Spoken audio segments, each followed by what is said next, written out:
I'm recording part 2 from tonight to the cloud, week 9. And this is the part where I have guests. And I've got 2 guests tonight. And these guests are very similar, not just because they're both at BYU and on Mountain Time, but I would say that both these individuals are interested in educational technology research. They've read a lot of it. They've produced a lot of it. They're both interested in online learning. In fact, lo and behold, today out in there in your city, what city are you in? Provo, or what city are you in, Richard? I'm in Provo. Provo. Yep. It's a snow day. It's a snow day. But it's in Ohio, they banned snow days because of this blended learning thing, or online. I think most states have banned on snow days. So they are proponents of not only online learning, but rich and authentic learning. Both of them, they believe in rich and authentic learning. They both kind of are believers in design thinking, and they're devoted to this cause that they have of creating free and open access to books. They're both very dedicated, and not only dedicated, they're doing stuff out there. They're creating, they're generating new knowledge and sharing it with the world. And I'm a big believer in the sharing world, because in the 2000s, I created survey share, course share, publication share, university share, library. I'm a believer in sharing too. They're both big believers in this notion of openness and open access to learning and contents, and also quite interested in innovation and creativity and collaboration and interdisciplinary learning.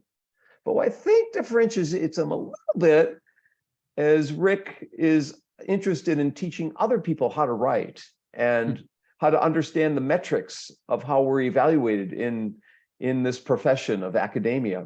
And I think Jason is kind of really interested in films and stories and that kind of thing. It might be a little, there's a couple differences between the two, and we'll hear more differences as we go along, but probably more similarities.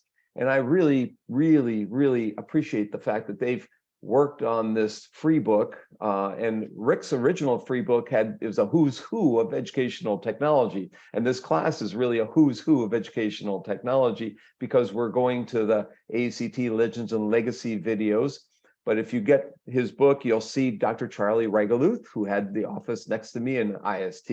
You see people like Abby Brown, a former student of mine, Ellen Wagner, my cohort in crime. I mean, there's so many people in the book, Florence Martin, George Siemens, John Savory, another former student, Kurt Squire, another former student, Martin Weller, Matthew Kohler. Matthew Kohler, you may not know, he took my place at Wisconsin where I was a graduate student, and he fell in line with my advisor there. Mike Melenda, who created this class, wrote a chapter in your book. Punya Mishra, who's my podcast partner, Sonny Lee Watson, another one of my former students, on and on. I mean, just this, you got everybody. You got everybody in the field that's important to read about and learn about. So I really commend you. But Rick did the first one, and then they banded together to do a second book. And so I've got a whole set of questions, but I'm not going to be able to ask all of them because I want to make sure you all are going to ask some questions too. And so Christian will set up a Jamboard and post a link in the chat window for you to post questions tonight. How does your course start, in an hour or 45 minutes? What time does your class start? Mine? Yeah. 45 minutes is good. Yeah. And Jason? I'm free all night, so okay. I can stick around for a few minutes after Rick has to leave if we need to. Right. So before you show us the website, EdTechBooks, and talk a bit about that, could you really talk about the Design for Learning book that both of you co-edited, Principles, Processes, and Practices, as well as the first book of Rick's, Foundations of Learning and Instructional Design Technology, and how that came to be, and what sprung it to life, that project? Was it just a whim, and did you even think it was going to work at first, and just say, well, if it does, it does, if it doesn't, it doesn't, I'll just give it a shot? Or did you see a real niche in and you heard from a lot of people that there was a real need for this kind of thing? Can you tell us the story behind these books? Kind of all of those things, actually. I mean, I think we were Rick's the first book. I'm sure he'll talk about that in a minute. Had been underway for a couple of years. He had mentioned in passing a couple of times that maybe we ought to do one that's more focused on our instructional design classes. And I teach our introductory instructional design classes. I teach both a graduate version as well as an undergraduate version. We have a design thinking minor at BYU, and so for college juniors and seniors, they're taking an introductory to instructional design class. And I just wasn't thrilled with any of the intro to ID texts out there. They were, in my view, they were all too process driven. They were all very linear in their presentation of the of how you do instructional design, what it is. And so Rick and I just started talking about what if we did an open book for an introductory class that could be both at the graduate and undergraduate level. What would it kind of, what would it look like, and what kind of chapters would be in it, and what affordances would the book have? And so we kind of put together this outline where we broke up. I mean, we didn't want to ignore process stuff. Obviously, process stuff is really, really important to our field. But we kind of broke it up into instructional design practice. What are the things that designers do? And then instructional design knowledge. What are the things that they know? And we tried to teach this. We invited authors. So Rick and I both authored a couple of chapters for it, but we also try to invite a variety of authors, including some international authors and people with very diverse backgrounds. And we approached it from the perspective of, if we were going to teach this as a kind of as a mindset, designers do things, they know things, but ultimately there's also a mindset that they have. How would you talk about research or learner analysis or needs analysis as a mindset that people may draw from at any point in a design process? It doesn't have to be a linear thing where you just go through the flow chart that we see in a lot of these textbooks. So we have problem framing, we have content task analysis. You can see just in those two examples from 6 and 7, we've got a very traditional skill in instructional design.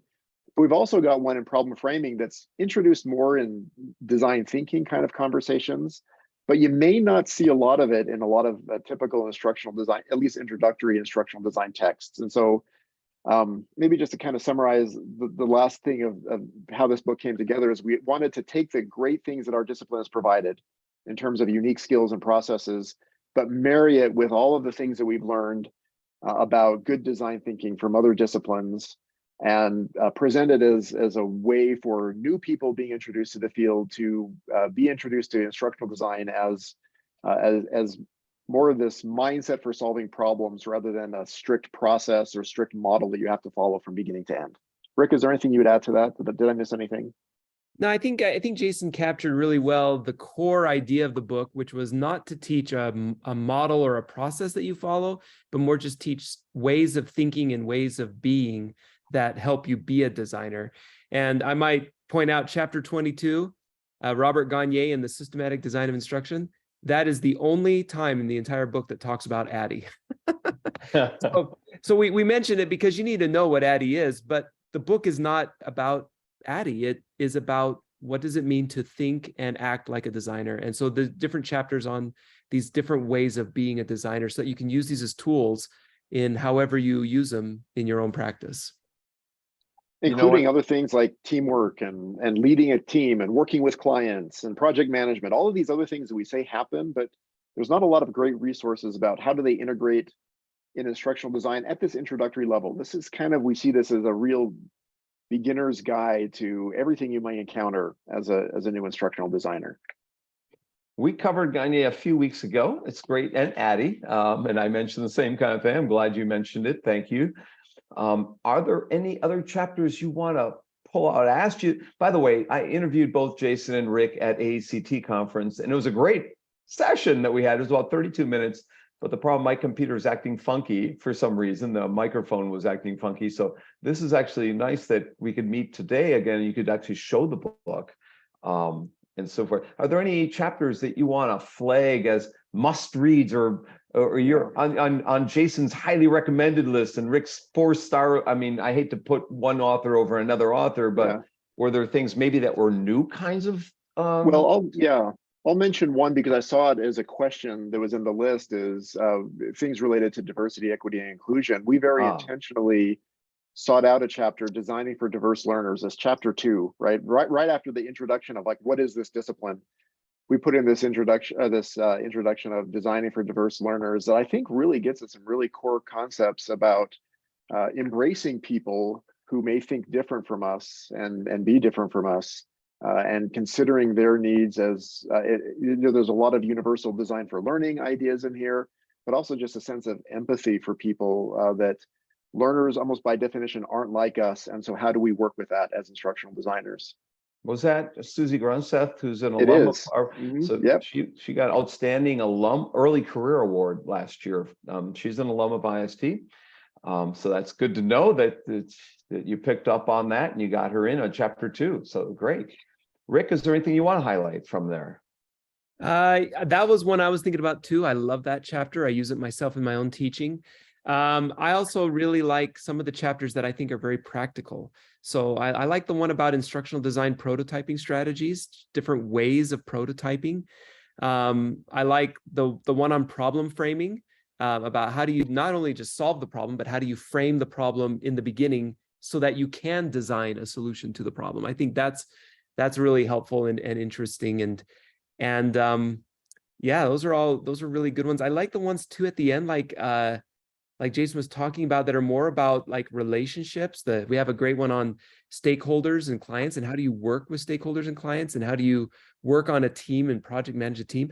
And these were written by practitioners. So we didn't just get chapters from, ivory tower academics. We have several of those as well, but we also got some practitioner chapters, and those were helpful.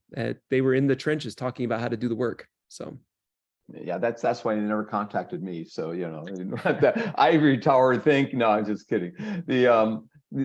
I'll put you down for the next edition, Kurt. Yeah, right away. Right now. Sign them up. Anyone who complains, sign them up.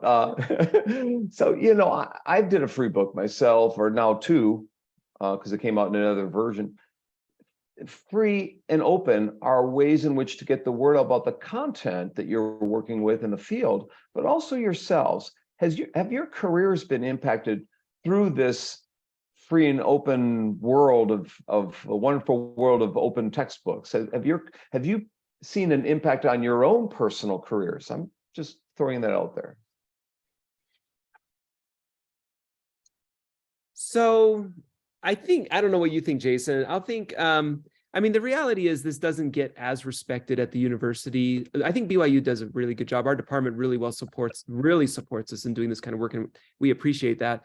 I think it's true that this isn't going to get you as much notoriety with most universities, and it is a lot of work. I don't want to minimize the amount of work this is. And so if you were doing this in order to promote yourself, I don't know if that would be the best way to promote yourself.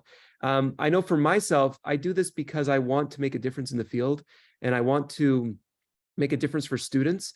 I don't know the statistics on this book, but on the first book that I did, we've estimated we've saved over $6 million for students at this point, judging on downloads and estimating how much the book would cost if they used a commercial book instead.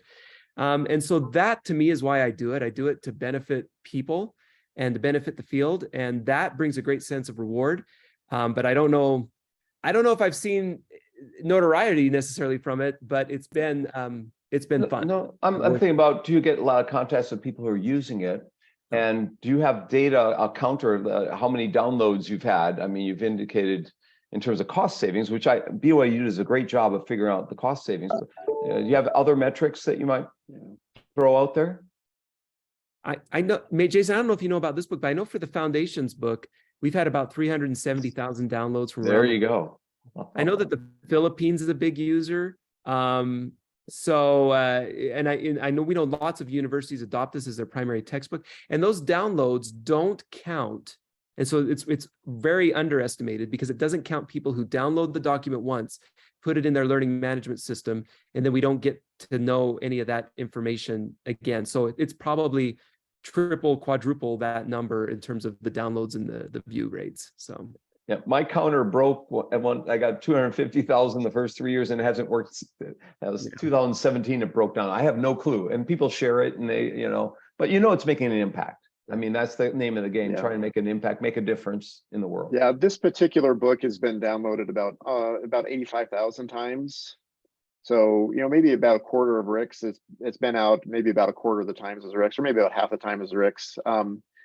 In terms of notoriety, just to come back to your other question too, I don't know that I'm famous, but it is really interesting. I'll be like on social media, and someone will just push it out, right? I'll be like on the instructional designers in higher education page, or instructional designers in whatever sphere, and someone will say, "Hey, I just came across this little textbook, and it's my textbook," and that's kind of fun to see. And generally, people respond really well. The comments are like, "Oh, cool! This has something exactly I was hoping to find in an instructional design text," and those kind of messages are really gratifying when I see those. We do know that this book has been translated into Farsi and maybe Wow. other languages too. We have no idea because it has an open license, so you don't have to get our permission to translate it. But somebody did contact us and say that they were translating it into Farsi for us. So, well, Yadi did say he was going to try and show up here tonight, who speaks Farsi. So you may know Yadi. He's been involved in ACT for a while. So BYU has its mission in part to create open contents and share them and promote it. Do you want to talk a bit about your coinciding mission at BYU for the sharing space, this open education space, and so forth? What is the long-term view, in effect, or what is your long-term view of all of this, either one of you? Well, maybe I'll just preface this by pulling up this picture here. This is at the very entrance to our university.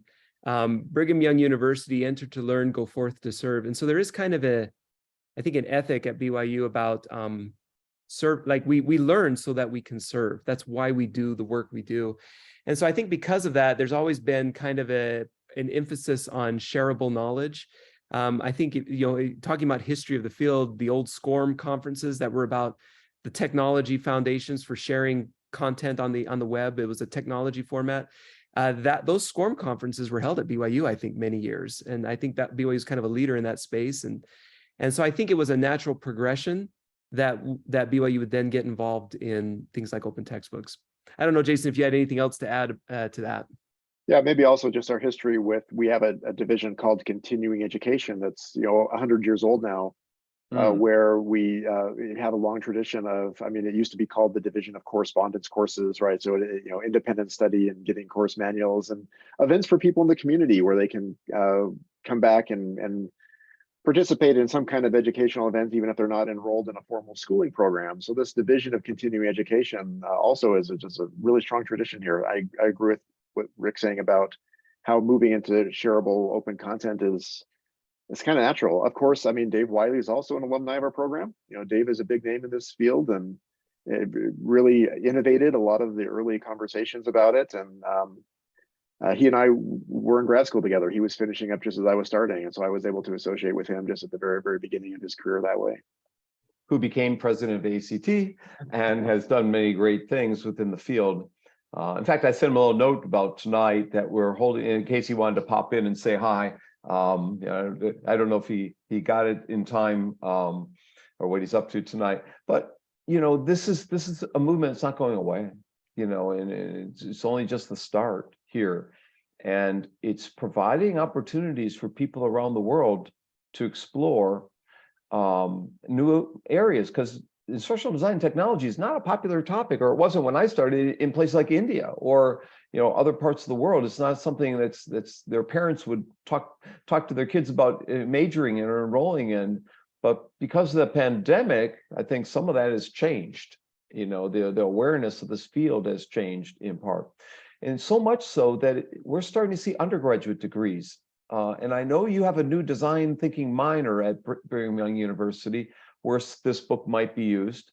Do you want to talk about undergraduate education and the possibilities of using these books there?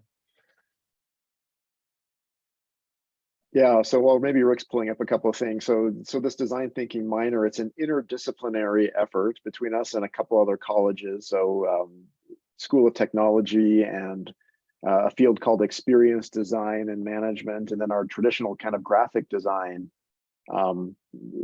with UX design and fine art, even more traditional fine art graphic design. It kind of collaborated to put this together. For us, it is important for us. We know how costs of an undergraduate, all education, but undergraduate education as well is spiraling, and it's can be challenging. We all remember being undergraduates, I think, and how challenging it is to sometimes even know where we're going to be able to pay the rent and buy food. And so to us, there's almost an ethical commitment of what can we do to provide high quality materials that don't force these undergraduate students to break the bank. And so, yes, I use this book, the book that we just been talking about. I use it in my undergraduate instructional design course. It's the primary textbook.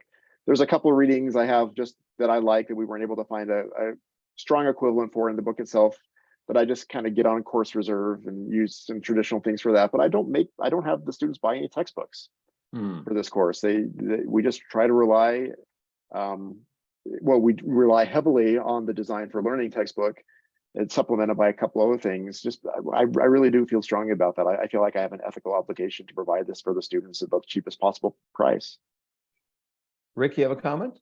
No, that's just the same. I use I teach 2 classes in our design thinking minor as well, and use this book. So we use these books for undergraduates as well as graduates to different degrees. And yeah, same thing. Like to try to save students money. In fact, our graduate program, we're pretty close to what we would call a Z degree, which would be 0 textbook costs. I think students average about $10 or $15 for their entire graduate program textbook costs.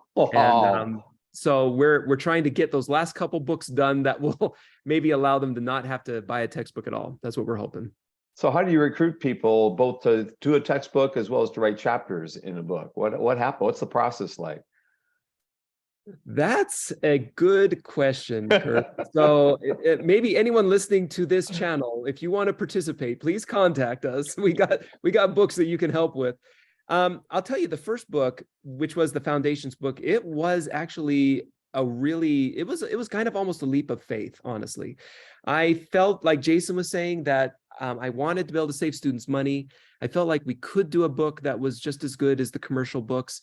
But it was hard. It was hard to get people to commit to writing an open book. I'd call them up and say, hey, do you want to write? Do you want to spend a couple months of your academic year writing a chapter for me that you probably won't get credit for at the university, and you don't probably know who I am, or maybe you do, and like, what do you think? Would you like to do that? And not very many, I didn't have any takers. And so what I ended up doing was I searched the internet for all the open material that I could find. And I actually had a deal with Larry Lipsitz at the time, who was editor of EdTech magazine, which is now defunct, but at the time was going strong. And it was not open, it was a magazine. Right. But it had a lot of provocative kinds of short pieces in it. And I said, Larry, do you mind if I republish some of your material? And he knew he was, I think, getting towards the end of his career. And he said that was fine. So I got permission from Larry to republish some of his material. And then I did get some chapters, and it kind of helped when I got a few kind of big names like Michael Melinda, when he decided he was going to be willing to write for it. Ellen Wagner is kind of a big person in our field, and she said she would write for it. Tom Reeves, who's been a guest in this class many times. Yeah. George Siemens. Anyway, I got a few, Charlie Regulus. So I got a few people to write chapters, and I think that kind of paved the way so that other people thought, oh, this might be actually legit. Like, maybe if so-and-so's writing this, maybe I should too. Yeah. But it was rough, that first book. But ever since then, it's been a lot easier. I think the success that we're having is making it so people, I think, respect this process a little bit more. But usually the process is we write up an outline of the chapters we want, and then we try to advertise it on social media and just have a call for chapters and have people pitch outlines. And if the outlines are accepted, then we invite them to write the chapters and try to, and we're in the process right now of doing that. I will say this, Kurt, this book right here, because this is about 5 years old, and because I was using so much of the material from like EdTech magazine and stuff, it was time to do a refresh on the chapter.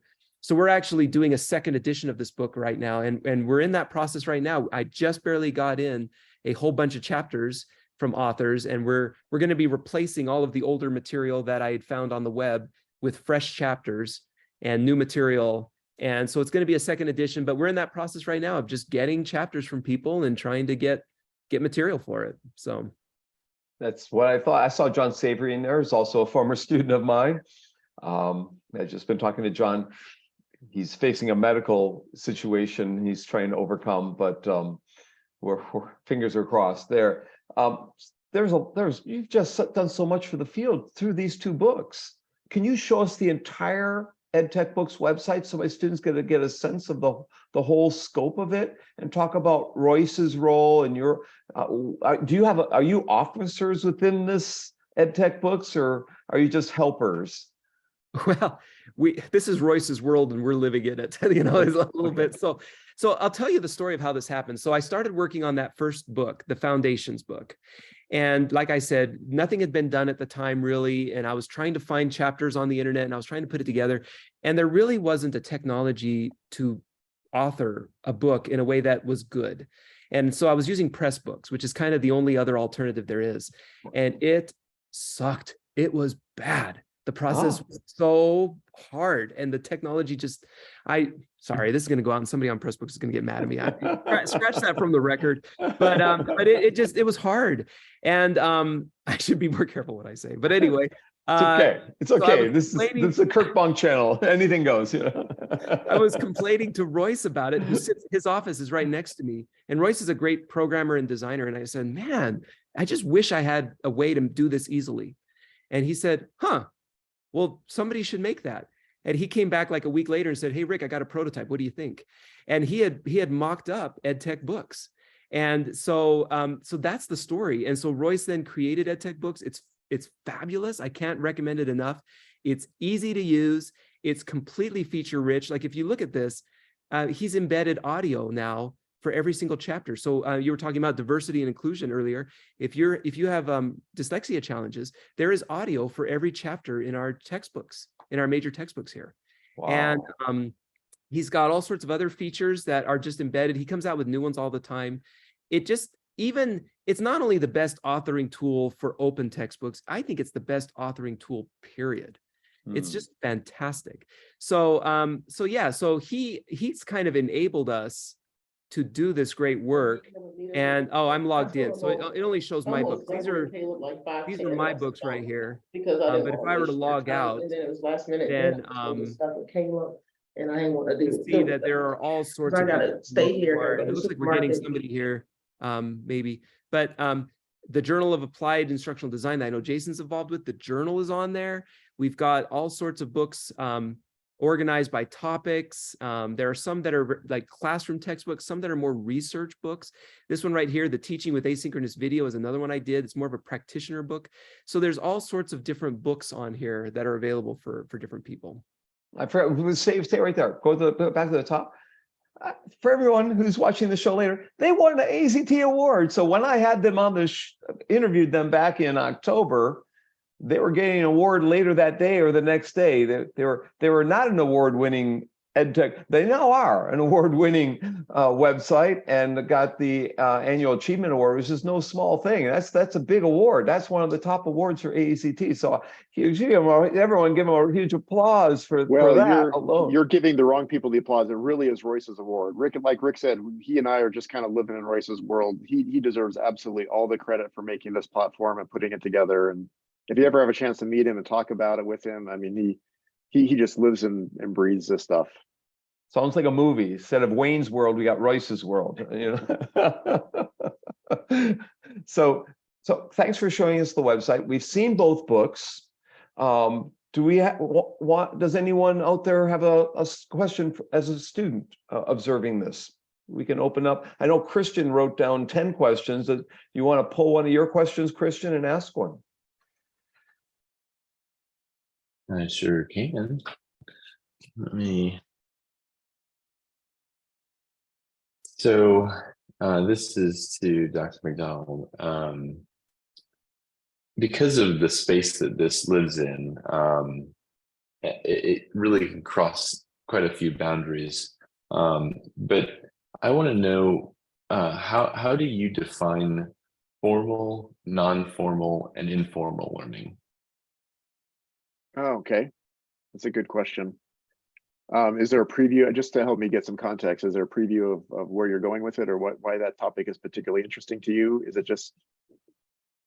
It's in relation to your bio on BYU, okay. But also in regards to this free textbooks in general, kind of live in this odd space that isn't necessarily one of these or the other. I'll also mention that Seth Martinez and Justin Whiting were guests in this class a year ago. They're both former students of mine as well, and they have a chapter in your book on informal learning. Yeah. So formal learning, I mean, I think that's probably the easiest and probably the least controversial, right? That's what's going on right now. You know, things that happen in classrooms or things as part of a formal certification program. There's a fair amount of structure, you know, there's defined activities, there's probably some kind of assessment at the end of it, some kind of certification or credentialing that that's part of it. Non-formal, I think non-formal is kind of this fuzz, that's probably the fuzziest of the spaces. Right. At least my definition of it is where you're, like, you have a specific outcome and goal.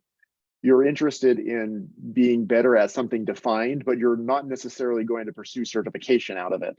So you want to become a better, like me, I'm learning how to play the guitar right now, right? So I have a strong goal to learn how to play the guitar. I'm going through a series of online courses to do it. I'm getting advice from friends. I'm sitting down with a guitar teacher, right, to do it. But I'm not really getting certified. I'm not going to guitar school, right? I could. I mean, there are people who go to music schools and take music classes. I'm not. And then informal learning is this kind of the far end of the spectrum. Is where, you know, museums, I think, are a good example of this, where we're going to explore the space. And I'm kind of interested. Yeah, I'm interested in learning and developing and growing, but I don't really have any goals. I just kind of want to, like, I've been to the Museum of Science and Industry in Chicago. I just kind of want to experience science and industry and maybe have some fun experiences and come away with some new ideas about the world and have my view expanded a little bit, but there's no real goal in mind other than just kind of that general sense of I'd like to learn and I want to learn. Did I get it right? Does anyone want to quiz me on my definitions there? Well, I'm one who wanted to do informal learning his whole career. I mean, research on it. And so I think the third one you definitely nailed there. Yeah. And the second one, you're right, is very fuzzy. So for many people. So since Christian started us, Christian, do you have a question for Rick? I have 5. I'm just looking at one that's most applicable at the moment. Yeah, given the discussion so far, pick the one that's most applicable. Yeah. Oh, I like this one. So in the space of open educational resources, this ties back to some of the work that was talked about in your bio. But how would you define the relationship between OERs and open badges? Oh, that's a great question. Thank you for I'll slip you $5 later for teeing up my next chapter that we're going to have in the Foundations book. So I'm working with Dave Wiley on a chapter for the 2nd edition, and it's going to be about what we're calling an open infrastructure. And I think there's been a lot of attention paid to open content. Like, if we create enough content, then we're done and open education happens. And I don't think that's true at all. If you think about what education is more than content. It's content, but it's also relationships, and it's also assessments and standards and, you know, feedback and all those kinds of things. So our new idea of the open infrastructure is that we need not only open content, but we need open assessments that are based on open standards. We need open credentials that are awarded based on those open assessments and open standards. And we need open pedagogies that employ all of these open materials. And so I think we need all of that to make open education work. So in my view, a lot of you know I do research in open badges. For me, I do open badges not because I love assessment necessarily, but because I see open badges and open credentials as a critical part of doing open education. Like, I don't think you can do open education without open credentials. And that's what I see my micro-credentials and open badges kind of supporting. So. Thank you, Awesome. Christian. Does anyone else have a comment or a question they want to jump in here? Do we have anything on the Jamboard so far, Christian?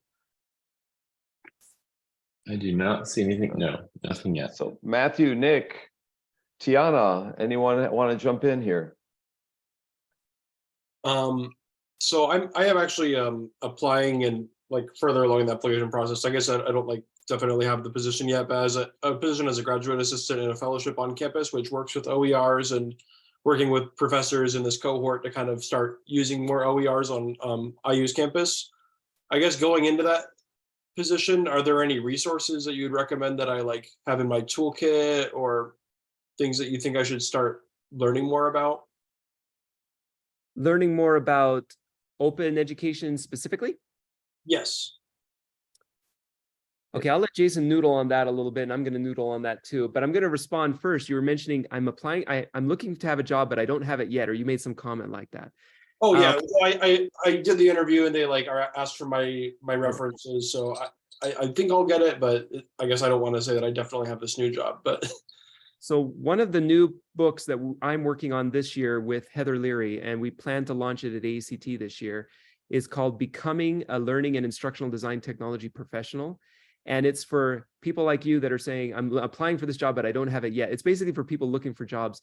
And there's going to be chapters on networking and interviewing and consulting rates, and how do you do this, and how do you create a web presence, and what kind of conferences should you go to? What kinds of journals should you read? It's going to have a lot of those kind of helpful chapters for people, for students and new professionals. And then there's also going to be chapters related to how to find jobs in different areas. So there's going to be how to find a job in K-12, how to get a job in military and government, how to get a job in corporate, how to get a job in higher education, how to get an academic job. Anyway, it's going to have all these self-help chapters that are written by different people in the field. So military people writing the military chapter, K-12 people writing the K-12 chapter. It's going to be, I'm really excited about it. So that will be coming out around the end of this year. So keep an eye on that one. Okay. But in terms of resources for supporting you in doing open education, did you have any thoughts on that, Jason? Yeah, I guess one thought that I have is tap your network. So, this isn't necessarily a study resource or anything like that, but, this is a growing movement, and there are people now who have been successful at institutions of various sizes and shapes and configurations. And so I would just maybe encourage you to look for some good models and exemplars at institutions or organizations like the one that you're seeking to do this in, and just have some conversations with them. People in this space tend to be, they're open, right? Open, they just are open in every sense of the word, and they like to talk and share what they've learned. And I would, just say, reach out to a peer or a colleague, even if you don't know them yet, and say that you're embarking on an enterprise that looks similar to something they've done, and just see what advice they have. That way you can ask some of your really specific, tactical, the things that we typically leave out of the textbooks, like, hey, I'm encountering resistance from this kind of person. Do you have any advice for me? How do I talk to them that will help me like sway him around and bring him over onto my team? They'll have some great advice just at a really practical level for you that way. I think we have a hand raised. We also, by the way, today is the start of what? Today is the start of Open Education Week. So I put the link in there for OE Global. So if you want to explore or attend the conference, I think the conference is free. Maybe Rick would know, but you should at least be aware of that. There are different organizations. This is an annual, first week of March every year. Then there's a conference that used to be held called Open Ed, and it was kind of put on hold during the pandemic. Rick or Jason, do you know anything about this? They were talking about splitting into two conferences and whether they're holding that again. I think they are holding it again. Rick, do you know more? I don't know that. Maybe Rick does. This is the Open Ed conference, right? I'm not sure about the splitting of it. I know that it used to be run by Dave Wiley, and when he stepped down, it kind of has been going through a morphing. And so I haven't attended it for probably 4 or 5 years, because it's usually, I think, around the same time as some other conferences that I need to go to. So like the open badging conferences that I do. So I haven't been there. I don't know. I'm not up to date on Open Ed. So yeah, they hold it, and they also have John Hitchcock, who's also at BYU, I believe. He gets some funding. He got funding with David Wiley to sponsor graduate students, and we must have had a dozen or so IST graduate students from Indiana that got funded to go to that conference free. So do check out that website. A lot of them, and one of them got his dissertation ideas from it. John helped him. He studied open textbooks, and John was his mentor, in effect. So they'll mentor you to do research, not only provide funds to go to the conference.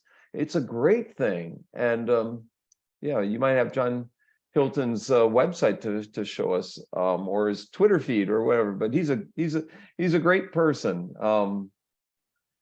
There he is. Yeah. So does he work with you guys? Oh yeah, he's one of our alumni in our department. Yeah. Okay. So any other comments? So Rachel's with us. She's about to dissertate a little bit. She's joined us. I saw Charan, who finished last year and was an open ed fellow. Charan, you want to jump in and talk about being an OER fellow, or what that provided for you? Oh yes, sure. I was a OER fellow, I think 3 years ago. Yeah. At that time I was during the COVID, so I wasn't. There is no in-person event, but I know previously they all have this meeting every year. But I got very good a mentorship from the OER group.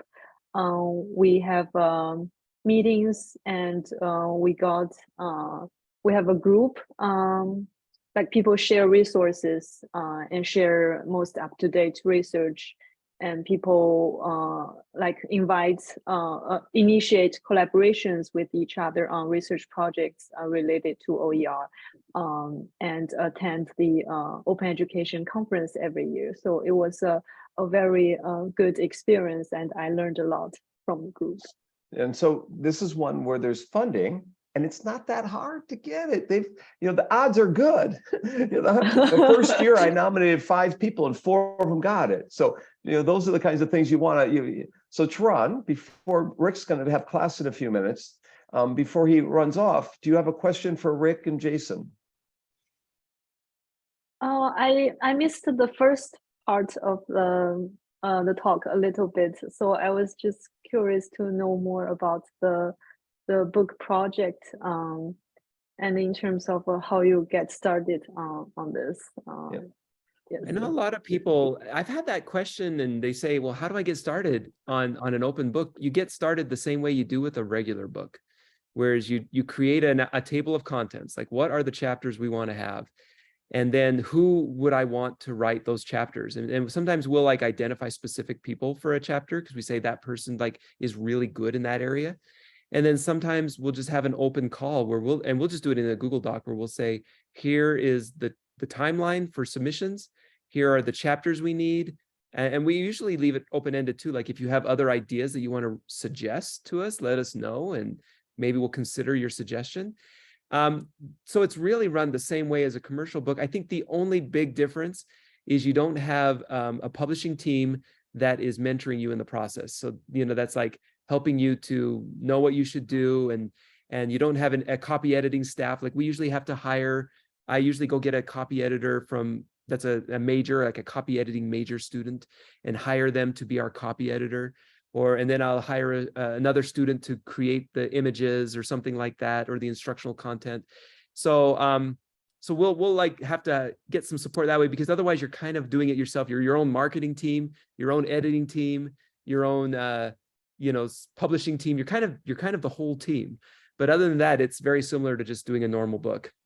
So I had a former editor, an indexer, a copy editor. Most things were $1,000 question, 1,000 of this person. The copy editor is more than that. Are you paying the copy editor like hourly rates or something like that? Or this can be expensive. So we're hiring undergrad. So they're undergraduates, and so we're paying undergraduate wages. But we're screening them so that hopefully we get so far we've been lucky, we get really great support. And we edited them ourselves. I mean, I think we put a lot of work into it, and Jason and I both, we were reading all these chapters, editing them ourselves. And then we had a copy editor that would kind of do it again. So there'd be like 3 levels of reading on it. We feel pretty good about it. But the other nice thing about being open is if there's an error, because there always is, students just email us and say, hey, you got a typo on the 5th paragraph. And I go, great. And it takes about 5 seconds to fix. Wow. And so the book gets cleaner and better along the way. So if you guys ever find errors, let us know and we'll get them fixed. The more eyeballs theory. Charan is at Colby College in Maine in the Writing Center, so she knows a heck of a lot about writing. She's a new professor, 2nd year there in Maine. freezing right now, probably, but It is very windy outside and cold. it's 70 back here in Indiana. I have to take off to go teach a class, folks. I think Jason can stick around a little bit longer, but I I'll can. just say it's been wonderful to talk to all of you. Thank you for supporting this work, Kurt. You know, we are our own marketing team, so things like this help us get the word out. Because openness, it depends on people sharing the love. So help us share the love. So before Rick leaves, can we all do the world is open sign? My famous for Rick, and we get all our arms up in the air like this, and I'll take a screenshot. Thank you.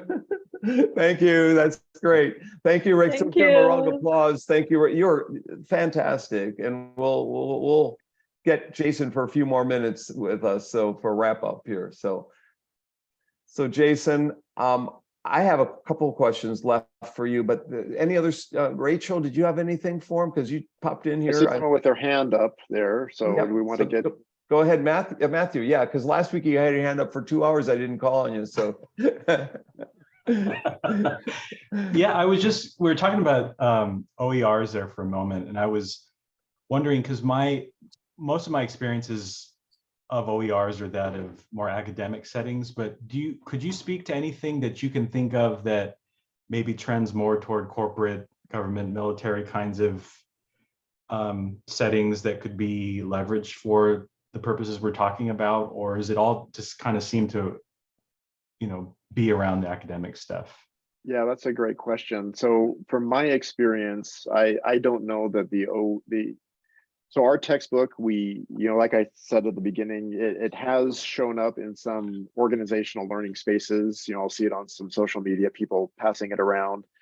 What I usually see people passing around in those spaces though is like open or Creative Commons repositories. Because a lot of those organizations, it's not like you're reading a textbook, to get compliance certified for something, right? They're creating custom courses for custom needs inside their organization. Mm-hmm. Like it's for our, for our travel reimbursement forms or our procurement process. So what seems to be as useful as anything to those communities are repositories where we can get lots of images or iconography or assets, music drops, little music cues, assets that would enhance the courses, since there's so much custom development going on in those places.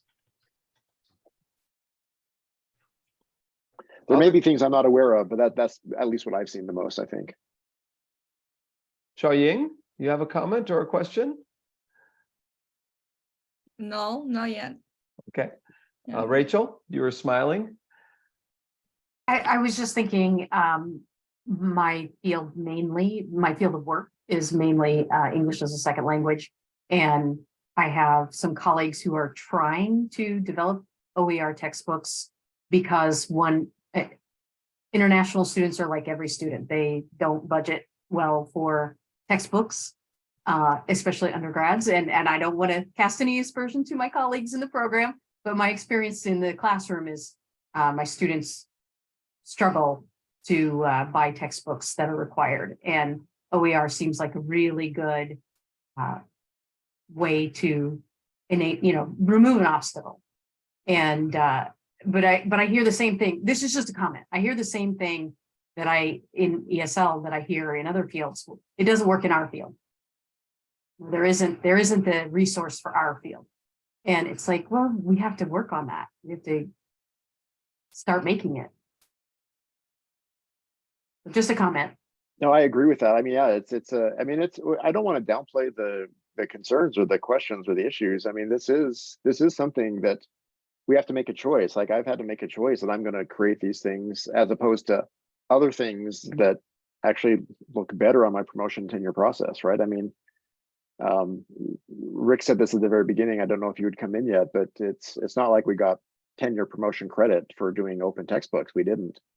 Luckily, both of us were in a place where it was feasible, like our cases weren't marginal. And so we did have some capacity to do it. But I understand the concern of some people, just with all of the things that are being put on the backs of teachers, don't have time. So to me, that's a message to those of us who do have time and do have the institutional freedom and the ability. We've got to pave the way. we've got to lay the path, and kind of cut that path through the forest, so that the other teachers who have legitimate reasons can come behind and benefit from that work.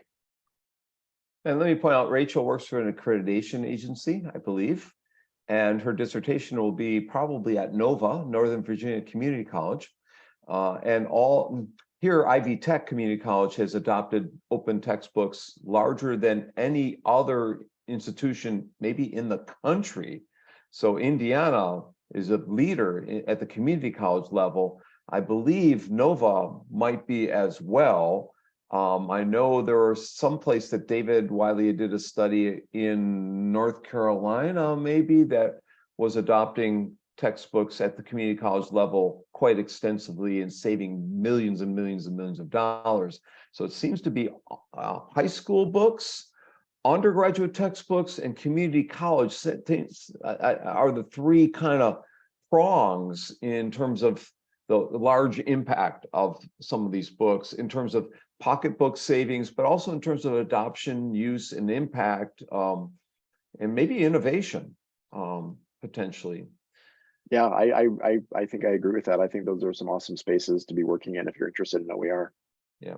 How does this, and Jennifer, you might have you've come in special. You left work early to come in special. You probably have a question, but how does this project differ from Rice University's OpenStax?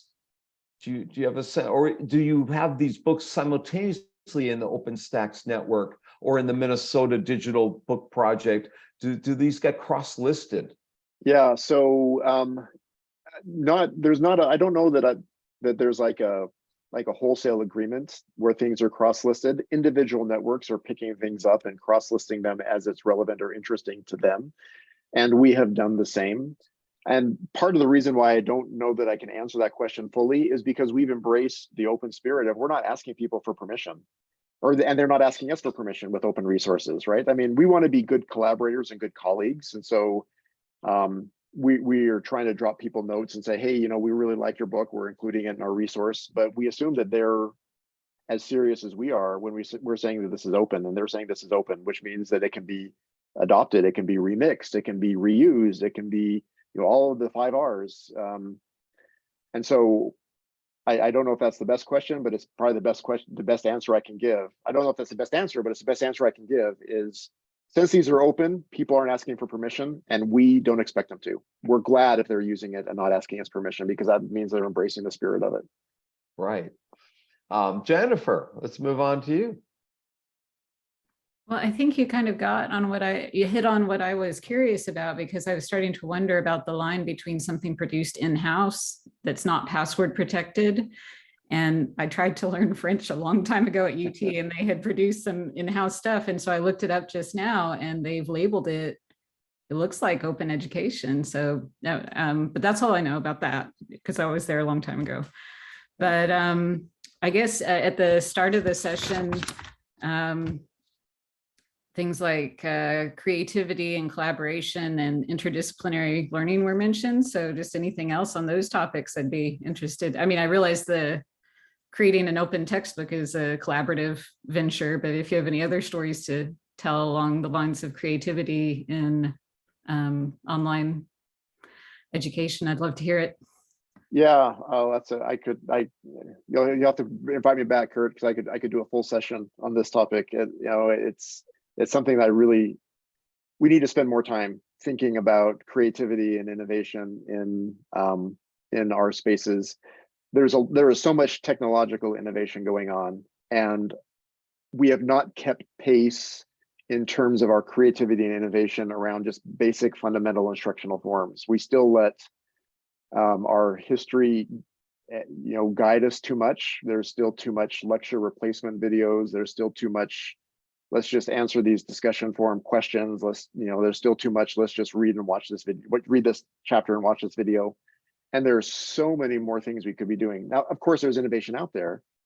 So many things around simulations, and I'm part of a research team that's doing alternate reality simulations, which means that students it's blurring the lines between what's going on the computer and what's going on in the environment around them and the world around them. So they're watching some watching some videos or participating in some activities on the computer, but then they go out and are interacting with their peers and colleagues and friends off the computer to have other learning interactions.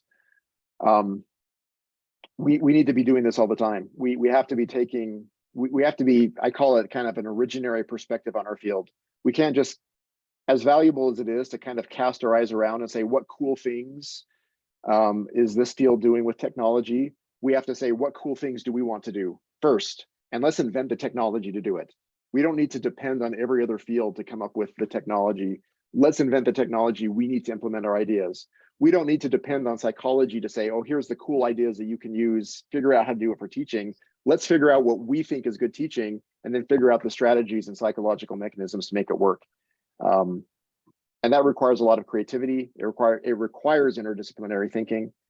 We have to be aware of what's going on in other fields, but we can't be their, their little brothers and little sisters just running after them saying, guys, we want to play. We're legitimate players at the table. When we say interdisciplinary, we're legitimate. We have a legitimate seat at the table. They listen to us as much as we listen to them. I don't know. That's kind of thinking out loud answer, but hopefully that gives you some insights, Jennifer. Thanks. And so according to Rick's file, he teaches a course in creativity. Do you as well, Jason? Yeah, so my classes are more around design thinking. Right. So I teach the design thinking courses, which obviously overlaps with creativity, but Rick's the one who teaches creativity as kind of the academic perspective. What's the latest research on creativity? So you must I wrote just maybe a couple of plugs. He and I wrote a chapter. It's in the last AECT handbook about instructional design for learner creativity. And we're also now writing another one for another handbook. We probably maybe a little early to announce exactly which one, but there's another handbook of creativity and education that Rick and I are working on a chapter for that as well. Do you guys sleep? We get naps here and there. Sounds like you and Brad Hokinson from Minnesota would have many good conversations. Brad's a great friend. I love my interactions with Brad. Yeah, he's a former ACT president as well. Before my two minor little questions at the end, does anyone want to jump in for a final question from the students here? If not, I'll ask my two little questions then. EdTechBooks is fantastic, but what other resources do you recommend? What other features might be added to EdTechBooks to even make it more attractive? Or what things are in the works? Rick kind of alluded to this open assessment repository, where if you have an instrument of any kind to teach a subject or to measure a capacity or something, that we're creating a repository now of open assessments, where the same spirit of open education, the idea is you can come and grab an instrument that you may need for an educational or research purpose. That's I think one that he is particularly excited about, and I'm excited about it as well. Every time I go into EdTechBooks, it seems like there's new editing functionality, new features of embedding rich media. Royce, not too long ago, asked me to send him some sample storyline files because he wanted to display storyline interactions natively. So he got into the API that Storyline provides. So like I said, every time I go in, you can display a new file type in line, embed more resources in line. The editor gets simpler and easier all the time. Even if you just want to write a book, I would say use EdTechBooks. It's getting peer review mechanisms built into it, so you can send out articles or chapters to for blind review. You can then see the suggestions that reviewers are making and make the changes just right in the tool itself, the editor itself. It really is kind of becoming, like I wanted to use it just for other projects, not just OER projects, because it really is that good in terms of editing and producing material. Yeah, it sounds fantastic, actually. I'm reminded of the conversation we had in October. Somewhere in that conversation, it was short, but Rick mentioned something about the Journal of Applied Instructional Design being important here. And I couldn't define what the rationale for? Do you remember what we talked about in terms of the Journal of Applied Instructional Design? Well, Journal of Applied Instructional Design, for those who don't know what it is, it's an AECT sponsored journal. It's an open journal, open access journal. This is why Royce is building some of these peer review mechanisms and more editorial mechanisms. You know, it's one thing to put out a book, right? But it's another thing to be putting out an issue of a journal every month or every quarter or whatever it is. It requires a lot more process management. And so on the one hand, in terms of building out the editor and the functionality, so this is just a more robust publishing platform, it's important that way. But we love the Journal of Applied Instructional Design here at BYU. I at least personally, I'm going to say, I think some of the most interesting things coming out in our field right now are being published there. And so I would suggest that you all read it. I would suggest that you publish in it, get your ideas out there through that journal. They've got a great, I think, a growing reputation, a great turnaround time. The editorial process is becoming better all the time, fast turnaround, constructive, good feedback that really does help you improve the article. To me, it deserves to be known more by AECT members and our community of instructional design, educational technology more, because like I said, some of the best, most interesting ideas are being published there right now. Who's the publisher and who's the editor of that journal? Yeah, so AECT is the publisher. Jill Stefaniak at University of Georgia is the editor right now. Yeah. She just did our program review. So wonderful. Yeah, she's a up and coming leader in the field. She seems to be all over the place, like you two guys. You know, we need to end and give you some time to have dinner and whatnot, or shovel snow. But do you want to mention what's next for you, Jason? What's on your radar? You did talk about what's coming right up here, but maybe what's next 2 or 3 years or 1 year down the line? Yeah, so I am really interested, and people with a practitioner orientation, or they're going to go just roll their eyes when I say this, but I'm going to explain myself, and then hopefully you'll see the relevance of it. Philosophy, the philosophical underpinnings of our field. I don't think we've examined enough what educational technology is about at a philosophical level for too long, and there's been just so many advances in our understanding of what the world is and what kind of world we want to be striving for, that I think it's time to re-examine that and rethink it. Good philosophy has so many practical implications about the projects we pursue, the practices we innovate around pursuing our projects and our passions. I think it's just time for us to do that as a field again. I think I have some things to say, but this, again, is in the spirit of open. I'm going to be inviting a lot of thinkers to think along with me about what is our field really trying to accomplish? What really is the space we're trying to carve out and the contribution we're trying to make to education broadly?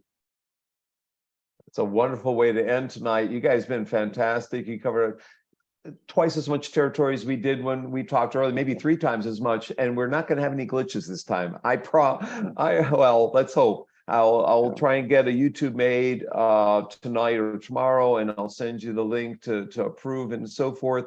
Let's give Jason, who stayed a little longer, and Rick as well, a round of applause for coming in and enlightening us. This is really fantastic. It's perfect. My pleasure. It's perfect. It's perfect for the students who are both the newcomers to the field, as well as people like Rachel and Sharon, who've been around for a few years and explored, and Christian as well. So I am going to end this recording. Maybe we can do one more World is Open before I end. Here, everyone get their arms up in the air, and we'll have Brandon take a picture and send me that. So thank you, Brandon. So he's taking care of that, right, Brandon? This is going to stop the recording to the cloud. Thank you very much, Open Text.